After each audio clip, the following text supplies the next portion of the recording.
हाय। पिछले वीडियो में हमने प्रोजेक्ट का ओवरव्यू डिस्कस कर लिया था कि कौन कौन से टूल्स की हमें ज़रूरत है, किस तरीके से हम टेक्नोलॉजीज़ का यूज़ करने वाले हैं, फ्रंट एंड के लिए क्या टेक्नोलॉजीज़ यूज़ होंगी, बैक एंड फ्रेमवर्क्स कौन से होने वाले हैं, डेटाबेस का सेटअप, डिप्लॉयमेंट का सेटअप, टेस्टिंग कैसे करेंगे, आपके साथ कोड कैसे शेयर किया जाएगा। इन सब चीज़ों को हमने पिछले वीडियो में कवर कर लिया है। तो I hope that you are ready with the installation. जो भी 5 टूल्स हमें चाहिए थे, आई होप आपने वो सब इंस्टॉल करके सेटअप जो है वो तैयार कर लिया है। एंड इस वीडियो से हम जो प्रोजेक्ट की प्लानिंग है उसको स्टार्ट करने वाले हैं। तो हमारा जो प्रोजेक्ट है इसमें 4 मेजर कंपोनेंट्स होने वाले हैं।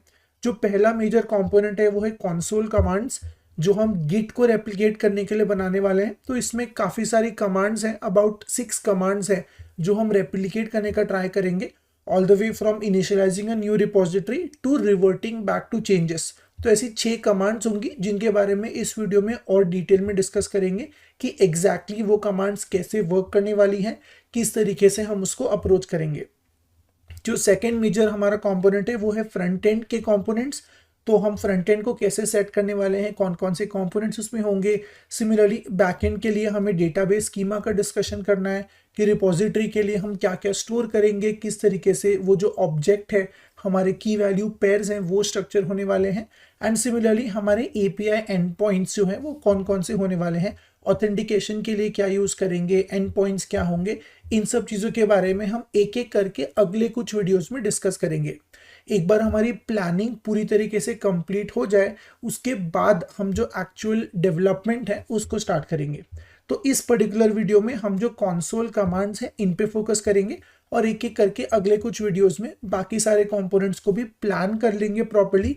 क्योंकि जब हम इस लेवल का प्रोजेक्ट बनाते हैं जहाँ पे इतनी सारी अलग अलग चीज़ें हैं, इतनी सारी फंक्शनैलिटी है, हमारे पास काफ़ी सारे एंड पॉइंट्स होने वाले हैं, काफ़ी सारे कंपोनेंट्स होंगे, काफ़ी सारा डेटा होगा जिसके साथ हम वर्क करेंगे।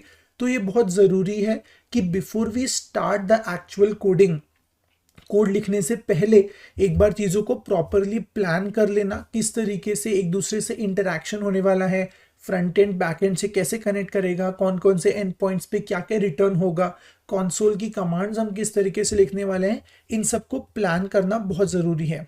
तो अगेन इन कुछ वीडियोस में हम जो है प्लानिंग पे फोकस करेंगे और जब हम प्लान करते जाएंगे तो कुछ कुछ और टिप्स हैं, ट्रिक्स हैं जो मैं आपको बताता जाऊंगा, जो टिपिकली हम इंडस्ट्री में भी यूज़ करते हैं। तो सबसे पहली चीज, लाइक आई सेड, इस वीडियो में हम फोकस करेंगे हमारे कंसोल कमांड्स पे, राइट। तो जो कंसोल कमांड्स हम बनाएंगे इसके लिए जो एक एक्स्ट्रा टूल या एक्स्ट्रा पैकेज का हम यूज करेंगे वो है वाई-आर्ग्स। ऑलरेडी पिछले वीडियो में इसके बारे में आपको बता दिया था। ये एक एडिशनल यूटिलिटी है जो हमें नोड पैकेज मैनेजर से मिलती है, which helps us read console inputs from the user. तो हम कमांड्स को रीड कर पाते हैं इसकी मदद से। एंड ऑल्सो पैरामीटर्स, जो एडिशनल रिक्वायरमेंट्स हैं, जैसे फाइल का नाम है, कमिट का मैसेज है, इन सब चीज़ों को हमें कंसोल से रीड करना है या कमांड लाइन से रीड करना है, उसके लिए हम वाई-आर्ग्स का यूज़ करेंगे। अब कमिंग टू द कमांड्स जो हम बनाने वाले हैं, तो हम टोटल 6 कमांड्स हैं, 6 कमांड्स हैं जो हम रेप्लिकेट करेंगे, जो गिट हमें प्रोवाइड कराता है। तो जो सबसे पहली कमांड है वो है इनिट कमांड। इनिट कमांड आपको पता होगा एक नई गिट रिपोजिटरी इनिशियलाइज करने के लिए यूज़ की जाती है। तो I will also show you simultaneously कि ये कमांड्स कैसे वर्क करने वाली हैं। तो यहाँ पे मैंने ऑलरेडी प्रोजेक्ट ओपन किया हुआ है, तो अभी कोड पे फोकस नहीं करेंगे, स्ट्रक्चर पे फोकस नहीं करेंगे, हम सिर्फ फोकस करेंगे आउटपुट पे, ताकि हम समझ पाए कि हम एग्जैक्टली क्या बनाना चाहते हैं। तो सबसे पहली चीज आप देखोगे यहाँ पे कोई भी hidden folder at this point नहीं है, राइट। तो अगर मैं यहाँ पे चल के कमांड रन करूंगा node index.js init, ये कस्टम कमांड है जो हमने बनाई है, राइट, या हम बनाएंगे आगे चल के। तो इसको अगर हम रन करेंगे तो यू विल सी यहाँ पे एक सक्सेस मैसेज आ जाएगा, रिपोजिटरी इनिशियलाइज्ड। इस सक्सेस मैसेज के साथ साथ अगर हम लेफ्ट में देखें तो हमारे फोल्डर स्ट्रक्चर में एक नया फोल्डर जो है वो ऐड हो गया है, which is this S3 Git. S3 मैंने नाम इसलिए दिया है क्योंकि हम इसके लिए Amazon S3 का जो क्लाउड बकेट है वो इस्तेमाल करने वाले। आपको जो भी नाम चाहिए आप यहाँ पे दे सकते हो, राइट। तो इसके अंदर अभी के लिए हमारे पास एक कमिट्स का फोल्डर है, पर जब हम फाइल्स को ऐड करना चाहेंगे तो उसके लिए एक स्टेजिंग का फोल्डर भी क्रिएट हो जाएगा। बट बेसिकली जब हम रिपोजिटरी को इनिशियलाइज करते हैं तो गिट भी एग्जैक्टली इसी तरीके से वर्क करता है। वो एक हिडन फोल्डर क्रिएट करता है जो होता है डॉट गिट, और उसके अंदर फिर काफ़ी सारे फाइल्स एंड फोल्डर्स बनते हैं जो चीज़ों को एक्चुअली ट्रैक करते हैं। तो उसी तरीके से इनिशियलाइज करने पे हमने भी एक हिडन फोल्डर बना दिया है जिसके अंदर हम सारी ट्रैकिंग करने वाले हैं। तो ये हमारी पहली कमांड हो गई जो है इनिट कमांड। इसके बाद सेकेंड जो कमांड हमारे पास है वो है ऐड कमांड। तो कमांड सिर्फ ऐड है, उसके बाद एक पैरामीटर हम ले रहे हैं, एक एक्स्ट्रा इनपुट हम ले रहे हैं कि कौन सी फाइल है जिसको हमें ट्रैक करना है। तो ऐड करने से जो हमारी फाइल है वो स्टेजिंग एरिया में चली जाएगी, जिसका मतलब है कि उस पॉइंट के बाद जो हमारा वर्जन कंट्रोल सिस्टम है, जो हम गिट को रेप्लिकेट कर रहे हैं, वो उस पॉइंट के बाद उस फाइल को ट्रैक कर पाएगा, राइट। तो अगेन इसके लिए सबसे पहले मैं एक न्यू फाइल यहाँ पे बना लेता हूँ। Let's call it hello.txt।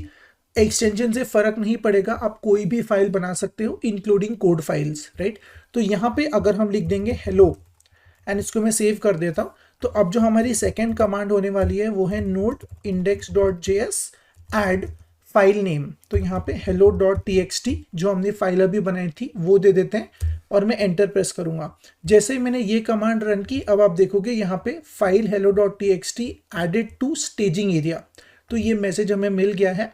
And अगर हम S3 गिट को अब एक्सपैंड करेंगे तो यू विल सी कि यहाँ पे एक नया फोल्डर क्रिएट हो गया है जिसका नाम है स्टेज्ड, जिसके अंदर हमारी ये जो फाइल है उसकी एक कॉपी जो है वो सेव हो गई है।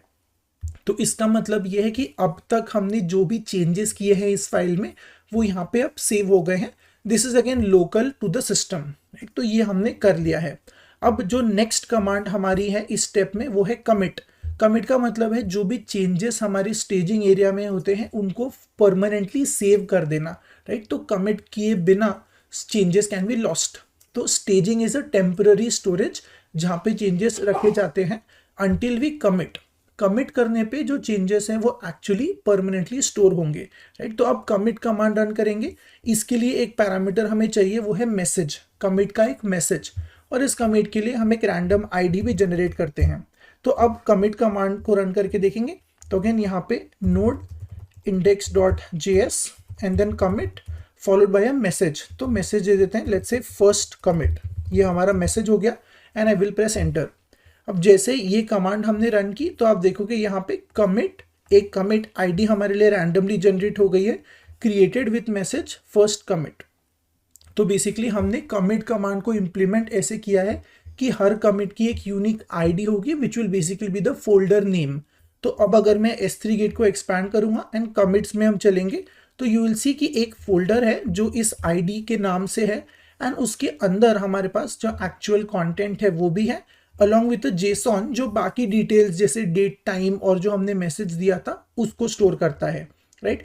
तो again this is still local on the system. अब तक हमने एक फाइल पहले रिपोजिटरी इनिशियलाइज कर ली है, उसके बाद एक फाइल को ट्रैक किया है, स्टेजिंग में डाला है और उसकी जो चेंजेस है उनको कमिट कर दिया है। अब जो नेक्स्ट हमारा 3 कमांड्स हैं they are more to do with the cloud. तो यहाँ पे जब हम पुश करेंगे जो हमारी नेक्स्ट कमांड है तो हमें चाहिए कि जो भी कोड हमारे सिस्टम पे है वो परमानेंटली क्लाउड पे स्टोर हो जाए, ताकि किसी भी पॉइंट पे अगर हमें चेंज करना है या कुछ भी करना है तो हम उसको दोबारा रीड कर पाए। तो इसके लिए मैंने हमारे A3 जो S3 बकेट है AWS पे, उस पे मैंने लॉगिन कर रखा है। तो यहाँ पे जो मेरी बकेट है इसमें फिलहाल आप देखोगे कि कोई भी फाइल या फोल्डर नहीं है, it's an empty bucket for now, right. तो अब हम चल के जो नेक्स्ट कमांड है उसको रन करेंगे। So again this will be node index.js and push. बस पुश का कमांड है। जैसे ही हम पुश करते हैं this will take some time, it will connect to AWS and it will transfer all the folders जो भी हमने अभी फाइल बनाई थी to S3। You can see all commits pushed to S3। तो अब अगर मैं क्लाउड पे चल के यहाँ पे रिफ्रेश करूंगा तो we should be able to get those files over here, right. तो इसको एक बार रिलोड करके देख लेते हैं। तो जैसे मैंने बकेट को रिलोड किया यू विल सी कि कमिट्स का एक फोल्डर यहाँ पे आ गया है एंड इसके अंदर जो अभी हमने आईडी बनाई थी कमिट की, you can C hello.txt along with commit.json। तो ये जो हमारी करंट फाइल है जो भी हमने अभी सिस्टम पे सेव किया था, this is now been committed. एक और चीज पुश जो करेगा वो है सिस्टम से कमिट को रिमूव कर देना। So if we want we can do that, but for now हमने वो रिमूव नहीं किया है। तो commit is also staying on the system as well as on the cloud. तो ये हमारी पुश कमांड हो गई। इसके बाद पुल कमांड में हम अगर कोई ऐसे चेंजेस हैं जो क्लाउड पे किए गए हैं एंड उसको सिस्टम में पुल करना है, तो उसके लिए ये जो पुल कमांड है वो वर्क करेगी। तो अगेन मान लीजिए कि कोई और डेवलपर है आपके साथ जिसने जो है इस फाइल को चेंज कर दिया है या किसी तरीके से इस फाइल को एडिट कर दिया है, they have added their own code to it. तो उसके बाद अगर हमें लेटेस्ट जो उसका अपडेट है उसको सिस्टम में पुल करना है, तो वो हम पुल कमांड से करेंगे। So again this is going to be node index.js pull. इतना ही हम लिखेंगे। तो जो भी लेटेस्ट हमारा कमिट होगा या जो भी लेटेस्ट चेंजेस होंगे ऑन S3 बकेट, वो हम वहां से पुल करके सिस्टम पे ले लेंगे। तो you can see all commits pulled from S3। As of now हमने कोई चेंज नहीं किया है बिकॉज हम एक इंडिविजुअल डेवलपर हैं, तो जो फाइल हमने अपडेट की थी वही फाइल दोबारा पुल हो जाएगी, राइट। तो ये हमारी पुल कमांड हो गई। एंड इसके बाद जो आखिरी कमांड हमारे पास है वो है रिवर्ट। तो रिवर्ट का मतलब है we have to go back to a previous commit, right, we want to go back to a previous commit. तो इसके लिए मान लीजिए गलती से हमसे ये फाइल डिलीट हो जाती है, तो I am going to go ahead and delete the file, right. तो इस पॉइंट पे the file is no longer available with us, but obviously with the help of the revert command हम वापस जा सकते हैं रिसेंट कमिट पे। तो इसके लिए हमें कमिट आईडी की ज़रूरत होगी, जो हमारा फोल्डर का यहाँ पे नाम है। तो मैं इसको कॉपी कर लूँगा and the command is node index.js revert and then we have to pass the commit ID कि किस कमिट पे रिवर्ट करना है। तो अगेन अगर मल्टीपल कमिट्स है तो हम किसी भी कमिट पे रिवर्ट कर सकते हैं। एंड जैसे ही मैंने ये रिवर्ट कमांड रन की, you can C files reverted successfully and उसके साथ साथ जो हमने डिलीट की थी फाइल अब वो दोबारा आ गई है, राइट। तो इसका मतलब है कि we can go back and forth to any commit that we want with the help of the revert command. तो इस तरीके से ये 6 कमांड्स हैं जो हम क्रिएट करेंगे इन द कंसोल, राइट। तो आई होप आपको इनकी फंक्शनैलिटी जो है वो समझ आ गई होगी, प्लानिंग इसकी कैसी है वो समझ आ गई होगी कि कैसे हमारे पास एक हिडन फोल्डर है जिसके अंदर हम और 2 फोल्डर्स बना के चीज़ों को ट्रैक कर रहे हैं, राइट। तो अगेन अगली वीडियो में हम फ्रंट एंड को डिस्कस करेंगे, उसके बाद बैक एंड को प्लान करेंगे एंड उसके बाद एक एक करके जो इम्प्लीमेंटेशन है उसको स्टार्ट करते हैं।